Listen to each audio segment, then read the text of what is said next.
Voice of Indonesia.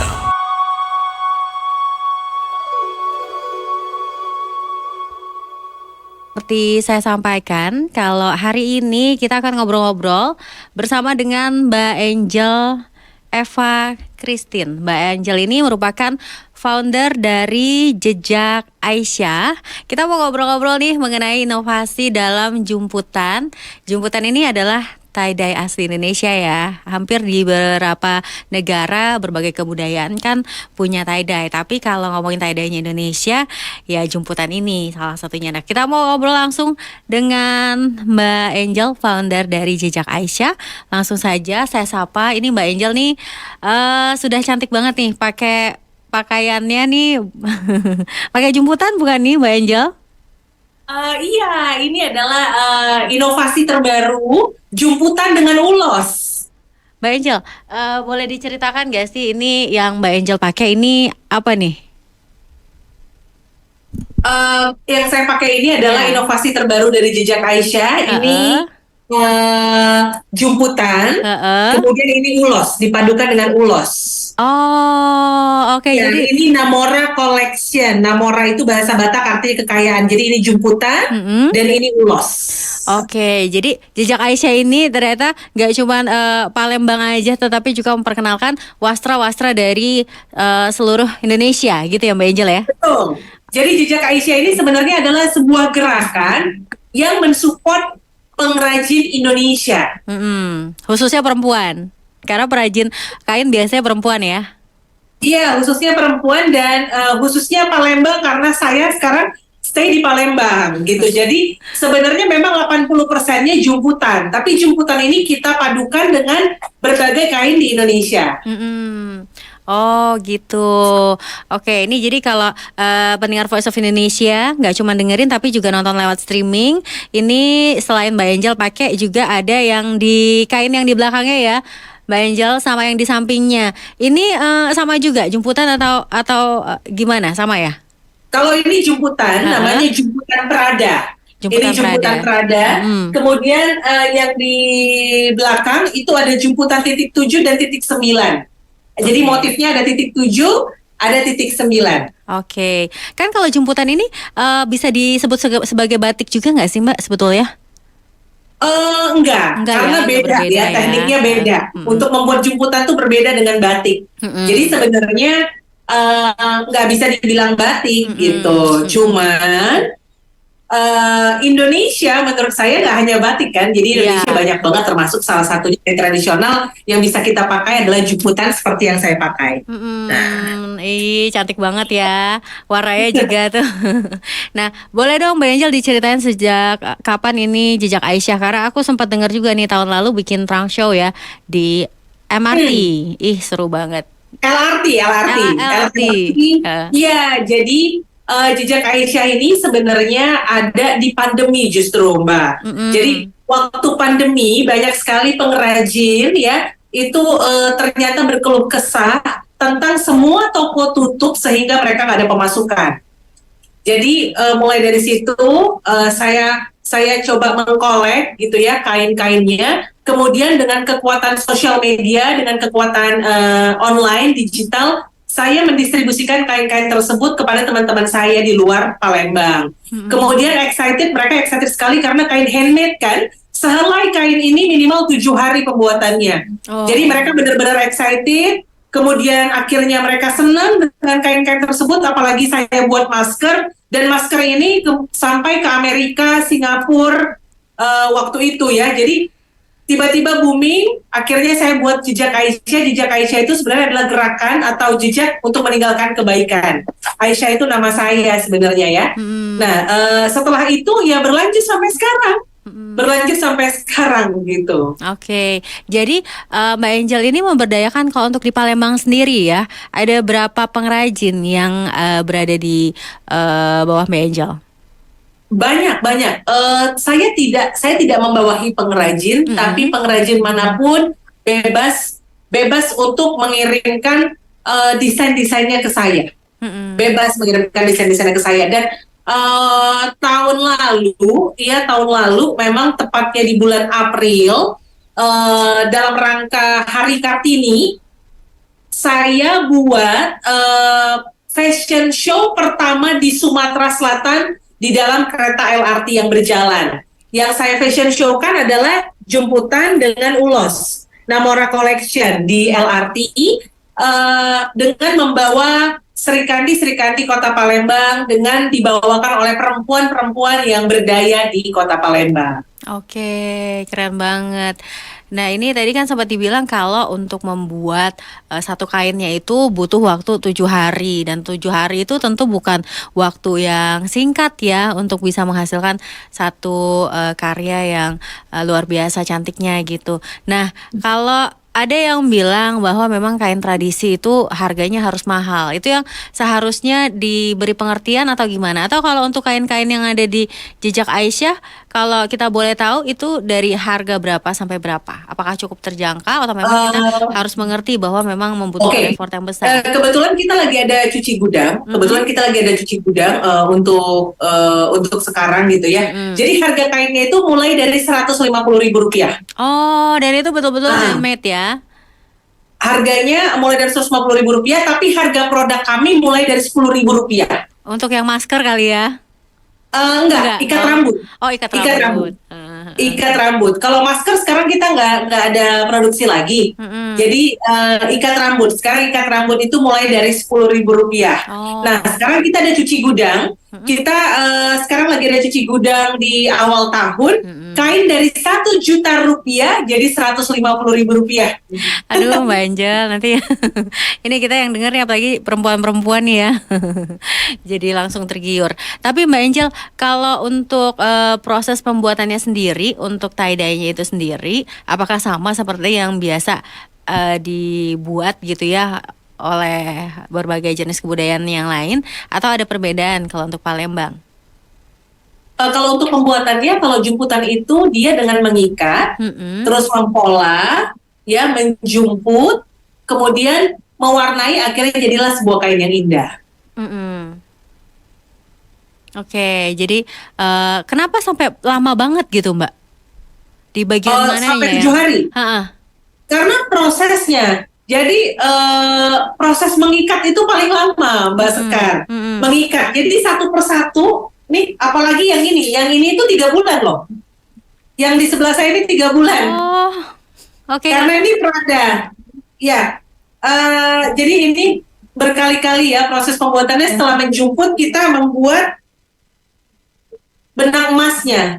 Ini kayak seperti Prada. Jadi kalau orang sekarang lebih pengen pakai ini karena seperti songket tapi lebih ringan, lebih light dan lebih kekinian. Oh, oke.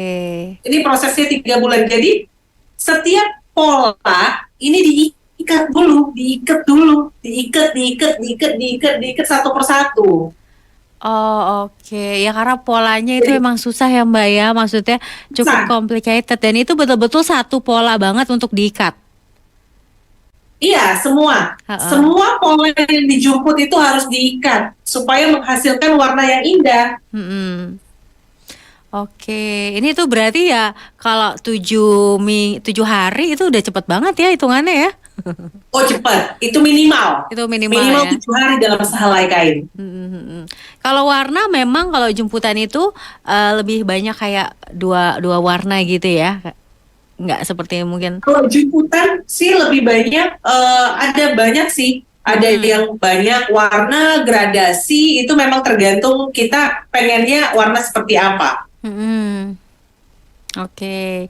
Dan kalau untuk di 2024, Mbak Angel sendiri ngelihatnya nih trennya akan seperti apa sih untuk penggunaan dari kain-kain wastra tradisional? Kalau 2024 sih saya bilang wastra ini makin naik ya, karena orang makin peduli, makin cinta sama produk Indonesia. Nah, bagaimana caranya itu sebenarnya tergantung kepribadiannya ya, tergantung karakter kita mau dibawa kemana. Kalau saya kan memang orangnya misalnya emang suka dengan warna-warna merah, warna-warna bold, terus warna-warna cerah. Nah, itu saya suka banget gitu. Menggambarkan tentang karakter saya gitu ya, yang benar-benar memang orangnya bold banget, strong gitu, pemberani. Nah, ada juga orang-orang yang memang nggak mau pakai warna-warna merah, itu nggak mau. Mereka lebih pengen warna-warna alam, warna-warna tanah. Nah, kita juga ada. Jadi kita ada pewarna alam juga. Jadi tuh warna-warnanya tanah semua. Warna-warna coklat, abu-abu. Untuk Gitu. cewek-cewek bumi gitu ya. Iya. Jadi berbeda-beda dan tergantung. Kalau misalnya ini kan saya menciptakan karakter saya sendiri kan, Palembang dan Batak kan, Ulos kan gitu. Jadi mungkin saya kira perempuan-perempuan di luar sana juga bisa mengekspresikan kepribadiannya lewat wastra. Oke, dan ini aku lihat ternyata yang dipakai Mbak Angel ini kayak semacam ada mote-motenya gitu ya. Iya, kalau Yang ini untuk jemputannya ya. iya di jemputannya itu aku buat mote-motenya, dibuat mote-motenya supaya lebih lebih kesannya lebih lebih angel banget gitu. Kalau karena kalau aku orangnya kan kepribadiannya emang suka yang ronce-ronce, suka yang buricak-burinyong ya. Jadi emang suka yang ini aja, yang menarik perhatian orang-orang lah gitu. Oke, ini lucu banget ternyata bisa juga dipadukan dengan wastra-wastra daerah yang ada di dalam yang kita sukai juga gitu ya. Mbak Angel, kalau untuk tahun 2024 mau bikin lagi nggak sih kayak trunk show kemarin? Atau ada kegiatan yang udah disiapkan?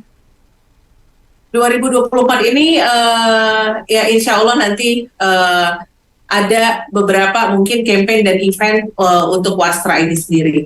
Karena kan memang selain Jejak Aisyah, saya juga penulis buku juga kan. Iya nih. Buku juga, praktisi public speaking juga, terus juga memang mensupport usaha suami juga kan di Rumah Limas. Jadi ada salah satu objek wisata di Palembang, Rumah Limas, itu rumah yang benar-benar rumah adat Palembang yang jadi objek wisata, kunjungan wisatawan di sini juga saya support. Jadi mungkin memang perlu banyak waktu, perlu time management yang benar-benar sih di 2024 ini, itu tantangannya buat saya. Oke, kalau tantangan misalkan untuk menemukan pengrajin atau mungkin untuk kualitasnya barangkali yang kan pastinya Mbak Angel punya ini sendiri ya, apa namanya, target-targetnya misalkan kainnya tuh harus yang seperti apa, pembuatannya juga seperti apa.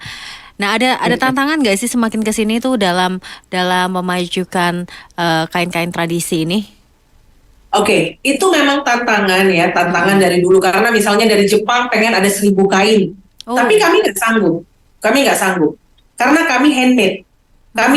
Kami buat ini 7 hari pembuatannya. Makanya, dan saya selalu digoda oleh industri. Teman-teman saya bilang, udahlah print aja, apa segala macam. Enggak. Karena visi misi saya mendirikan Jejak Aisyah untuk bantu pengrajin. Jadi kalau saya print berarti saya mematikan pengrajin itu sendiri kan. Jadi sampai sekarang memang saya belum bisa memenuhi permintaan pasar, misalnya mau 1.000 kain, ataupun saya belum bisa memenuhi permintaan yang misalnya dia mau pakai kayak baju kayak saya gitu kan, hijaunya harus persis ya Mbak, saya pengen kayak gini, nggak bisa.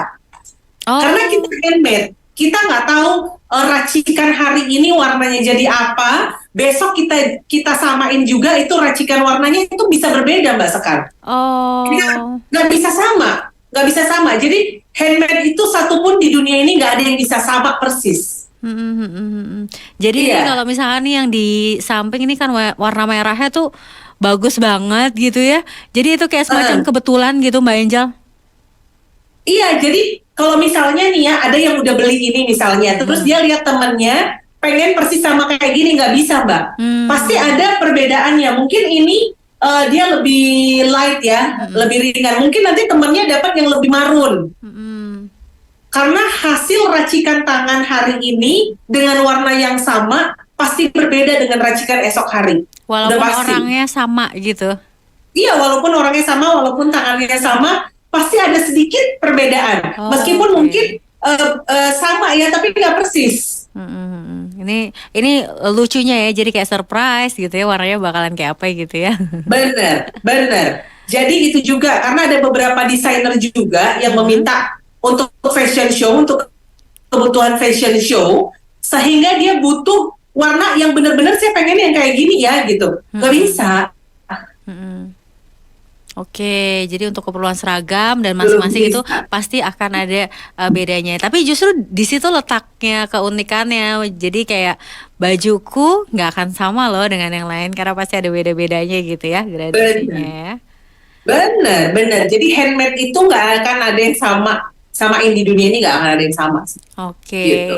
dan itu hanya dengan harga 150.000 kita bisa menghargai bagaimana para perempuan-perempuan di Palembang sana untuk waktunya, kemudian juga tenaganya gitu ya, menghasilkan satu kain yang begitu indah gitu dan cuman Anda loh yang Benar. punya warna yang seperti itu. Luar biasa. Oke, nah ini kalau untuk harapannya mungkin ya Mbak ya untuk jejak Aisyah sendiri juga di 2024 selain tadi ada berbagai program-program yang ingin dilaksanakan. Kemudian juga apakah pinginnya itu ada regenerasi dari pengrajin atau gimana? Takut nggak sih kalau misalkan ini tuh bisa punah ke depannya atau justru optimis-optimis aja? Kalau 2024 memang kalau dari regenerasi pengrajin sendiri memang anak-anak pengrajin udah nggak bisa buat kain jemputan, Ya, bener. Karena mereka punya passion yang berbeda dengan orang tuanya gitu. Nah, heeh. maka dari itulah memang kenapa saya memang pengen melestarikan. Karena kalau kalau bukan orang-orang yang gila kayak saya, itu siapa yang melestarikan gitu? Kalau kita cuman bisa ngelihat satu hal dari cuan atau enggaknya gitu ya, itu siapa yang melestarikan gitu, nggak akan ada gitu. Sedangkan saya cinta banget sama Indonesia gitu. Nah, apa yang bisa saya lakukan untuk Indonesia? Salah satunya ya dengan melestarikan kain tradisionalnya. Mm-mm. Dan saya pengen sebenarnya jejak Aisyah itu mimpi saya ada di seluruh Indonesia. Itu mimpi saya sih. Jejak Mm-mm. Aisyah ini ada di seluruh Indonesia. Ya Oke. doain aja semoga diridhoi sama semesta ya. Kalau diridhoi sama semesta, insya Allah nanti jejak Aisyah ada di seluruh Indonesia. Oh, oke. Jadi ini juga semacam berkenalan dengan jejak Aisyah nih jadi tahu ya. Ternyata dengan harga yang apa ya, relatif relatif murah sih ya dibandingkan dengan Dengan waktu dan 10.000 loh, tenaganya. Heeh. Heeh. dengan 10.000 aja kita berarti udah bisa membantu penghidupan keluarga pengrajin. Oke. Dengan kita memakai kain tradisional berarti kita sudah membantu kelangsungan kehidupan keluarga pengrajin. Mm-mm. Waduh, ini yang perempuan-perempuan nih, jadi semakin tergugah untuk berbelanja ya. Tapi Mbak Angel sendiri juga melihat memang kita banyak fenomena-fenomena, banyak perempuan-perempuan tuh sekarang ya sukanya pakai kain-kain tradisi dalam kehidupan sehari-hari. Mungkin juga karena salah satu film ya yang tadi soundtracknya baru kita dengerin sama-sama ya si Jengya itu. Sebagai seorang pelestari dan juga orang yang sangat berdedikasi di bidang wastra ini tentunya ikut berbahagia dong ya dengan fenomena ini. Sangat, sangat, sangat. Mm-mm. Senang sekali, apalagi juga ada beberapa penyanyi yang saya lihat, dia konsisten banget, setiap manggung pakai kain. Oh ya, Ada, salah satunya Yura kan, oh Yura iya iya Yunita. iya, ha, ha, ha, ha. Ya, Yura Yunita, setiap dia manggung dia pasti pakai kain tradisional Indonesia. Mm-mm. Saya sangat senang sekali, terus juga Dian Sastro juga ya, Dian Sastro juga kampanyenya pakai kebaya, ya. Kalau bisa pakai kebaya ke kemanapun gitu kan. Terus saya juga kan jejak Aisyah pernah bekerja sama juga dengan salah satu pemain di Gadis Kretek, Tisa Biani. Oh, Tisa Biani sebagai apa di Gadis Kretek aku lupa loh, aduh. sebagai adiknya ini ya, siapa adiknya Dian? Ya, Ha, ha, ha, ha. jadi Tisa Biani itu pernah bekerja sama dengan Jejak Aisyah kita di bulan perfilman nasional. Mm-mm. Sekitar 2 tahun yang lalu kita bekerja sama dan Tisa juga sangat suka kain kan Mm-mm. orangnya. Mm-mm. Sangat suka kain, terus akhirnya di bulan perfilman nasional Tisa bekerja sama dengan Jejak Aisyah dan hari itu beberapa pemain film di Indonesia lah. Oke. Ada Luna Maya juga pernah pakai kain Jejak Aisyah. Jadi ada beberapa pemain film juga pernah excited dengan kain Jejak Aisyah. Kalau Mbak Angel sendiri juga apakah sehari-harinya juga demikian? Yes. Hmm. Sebisa mungkin saya memakai kain tradisional. Mm-mm.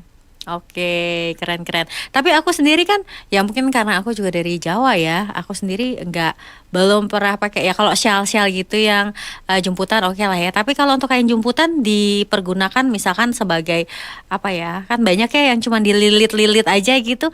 Itu dengan bahannya yang jatuh gitu kan ya, lebih ke jatuh nggak sih? Bener ya Mbak? Bahannya ada yang viskos, Heeh. ada bermacam-macam sih Oh, bahannya. jadi macam-macam ya, Macam-macam. nggak yang apa sih, nggak yang mengkilat-mengkilat gitu kan ya, biasanya yang lemes gitu, itu emang cocok juga untuk kain bawahan aja gitu ya, pemakaiannya. Eh, iya, ada yang kain bawahan. Kalau ini kan selendang dengan Iya, kain bawahan. Nah, ini heeh, tie silk. mm-mm. Heeh.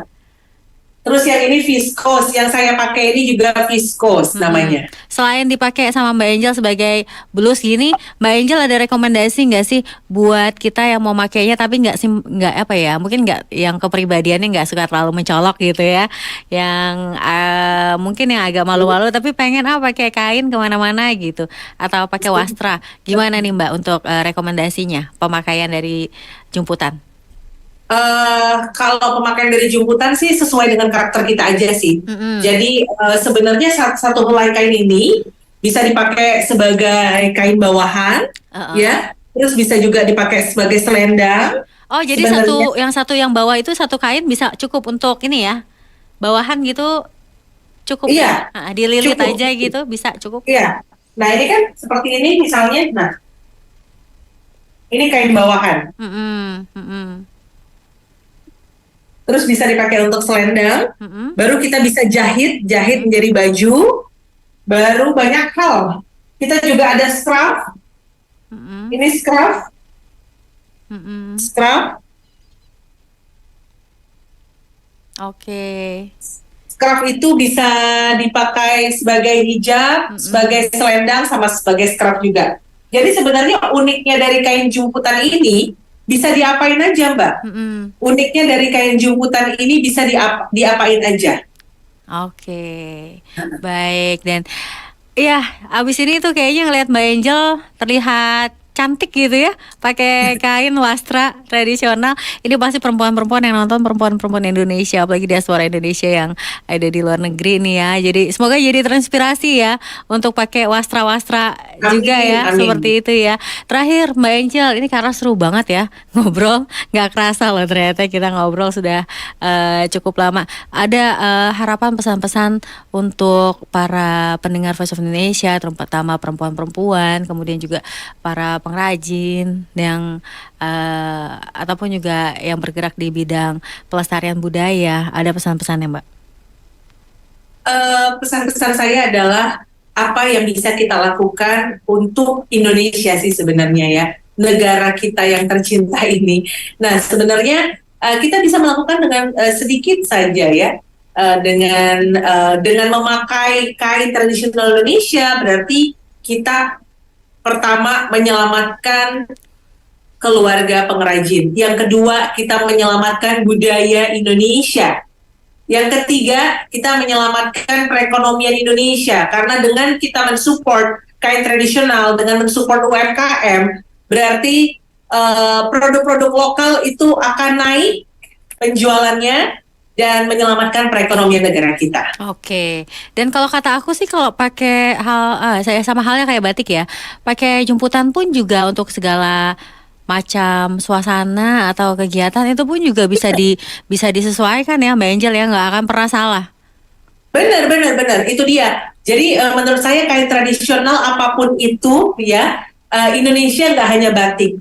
Indonesia banyak sekali. Ada jemputan, ada ulos, ada sasirangan, ya. Jadi banyak sekali kain-kain tradisional Indonesia yang memang bisa kita angkat. Nah mungkin memang selama ini jemputan, ulos itu memang kurang terdengar kan. Iya, iya, Maka iya. dari itu mungkin bagian dari saya Mm-mm. yang berusaha sebisa mungkin semaksimal mungkin dengan potensi yang saya miliki untuk memperkenalkan kain ini ke Mm-mm. global gitu loh, ke orang banyak. Karena banyak sekali Mbak Sekar yang belum mengenal jumputan, banyak Iya, sekali juga yang belum mengenal ulos, karena ulos benar. ini juga kan tidak semua bisa dijadikan baju. Yang saya pakai ini namanya ulos sadung. Ulos yang menandakan tentang kegembiraan. Ada juga ragi hotang, ada juga ulos kematian. Ya nggak semuanya bisa dipakai jadi baju.